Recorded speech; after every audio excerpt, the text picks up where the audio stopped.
Hello guys, welcome back to my channel. അപ്പം ഇന്ന് നമുക്കൊരു സൺഡേ മിനി വ്ളോഗ് കണ്ടാലോ. പെട്ടെന്ന് എടുത്ത തീരുമാനമായിരുന്നു ഫാം വില്ല കാണാൻ വേണ്ടി പോകാമെന്ന് ചാവക്കാട്.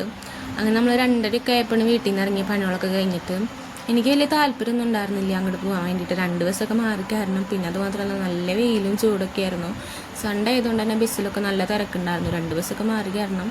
പെരുന്നാളും തൃശ്ശൂർ പൂരം പിന്നെ അതുകൂടാണ്ട് കല്യാണങ്ങളും കാര്യങ്ങളൊക്കെ ഉണ്ടല്ലോ, അതുകൊണ്ട് നല്ല തിരക്കായിരുന്നു. നമ്മളവിടെ എത്തിയിട്ട് കുറച്ചാണ്ട് നടക്കാണ്ടായിരുന്നു. ടിക്കറ്റിൻ്റെ റേറ്റ് വരുന്നത് 200 രൂപയാണ്. അത് കുട്ടികൾക്കുണ്ട് മുതിർന്നവർക്കുണ്ട് കേട്ടോ. പിന്നെ അവിടെ എന്ന് വെച്ച് കഴിഞ്ഞാൽ കുറച്ചും കൂടെ മൃഗങ്ങളാണ് ഉള്ളത്. ഫീഡ് ചെയ്യാനും ഫോട്ടോ എടുക്കാനൊക്കെ പറ്റും. ചിലവരെ നമുക്ക് തൊടാനൊന്നും പറ്റില്ല. പിന്നെ അവിടെ ഇങ്ങനെ എന്താ പറയുക, മീൻ കാര്യങ്ങളൊക്കെ ഉണ്ട്. കുട്ടികൾക്കൊക്കെ നല്ല ഇഷ്ടപ്പെടും. പാർക്ക് കാര്യങ്ങളൊക്കെ ഉള്ളതുകൊണ്ട് വെക്കേഷൻ ആയതുകൊണ്ട് ഇവിടേക്കൊക്കെ വരാം. കുഴപ്പമില്ലാത്തൊരു പ്ലേസാണ്. 200 രൂപയ്ക്ക് വർത്താണോ എന്ന് ചോദിച്ചു കഴിഞ്ഞാൽ കുഴപ്പമില്ല, ഏവറേജ് അങ്ങനെയൊക്കെ പറയാം. പിന്നെ നമ്മളവിടെ കുറേ നേരം കിളികളെയും അതുപോലെ തന്നെ പാമ്പിനൊക്കെ എടുത്തിട്ട് നമ്മൾ അങ്ങനെ കുറേ നേരം ടൈം സ്പെൻഡ് ചെയ്തു. നമ്മളവിടെ നിന്ന് ഇറങ്ങുമ്പോൾ ഒരു 5:30 ഉണ്ടായിരുന്നു എല്ലാ പരിപാടിയും കഴിഞ്ഞിട്ട്. പിന്നെ അതൊക്കെ കഴിഞ്ഞിട്ട് നമ്മൾ നേരെ ഇനി ഫോട്ടോ കാര്യങ്ങളൊക്കെ എടുക്കാൻ വേണ്ടിയിട്ട് നിൽക്കായിരുന്നു. അവിടെ കുറേ ഇങ്ങനെ എന്താ പറയുക, ഓരോ പ്ലേസ് ഉണ്ട് ഫോട്ടോ എടുക്കാൻ വേണ്ടിയിട്ടൊക്കെ. അങ്ങനെ അതിലൊക്കെ കയറി ഫാമിലി ഫോട്ടോ ഒക്കെ എടുത്തിട്ടുണ്ടായിരുന്നു.